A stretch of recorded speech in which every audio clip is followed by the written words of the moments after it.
నమస్తే. Welcome to Political Bridge. తాటిని తన్నేవాడు ఒకడుంటే వాడి తలని తన్నేవాడు ఒకడుంటాడు అని తెలుగులో ఒక సామెత ఉంది.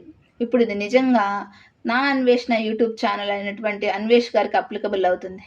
శివాజీ గారు మహిళల వస్త్రధారణ విషయంలో చేసిన కమెంట్స్‌కి రాష్ట్ర వ్యాప్తంగా శివాజీ గారికే మద్దతు లభిస్తుంది.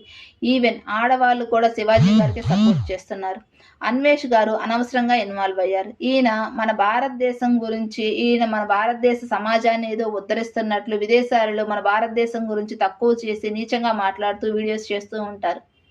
ఇప్పుడు మన భారతదేశంలోని హిందూ దేవాలయాలపై, అమ్మవార్లపై, మనం దేవతలుగా పూజిస్తున్న సీతమ్మ, ద్రౌపదులపై, అంతేకాదు రామాయణం, మహాభారతంపై, ప్రవచనకర్తలపై, మన భారతీయ ఆడవాళ్ళపై, ఇక్కడ సంస్కృతి సాంప్రదాయాలపై అసభ్యకరంగా మాట్లాడుతూ వీడియో రిలీజ్ చేశారు.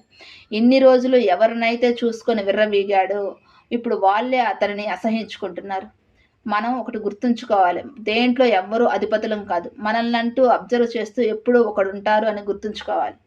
మీరేమంటారు? కామెంట్ చేయండి. వీడియో నచ్చితే లైక్ చేయండి, షేర్ చేయండి, సబ్స్క్రైబ్ చేయండి. Thank you.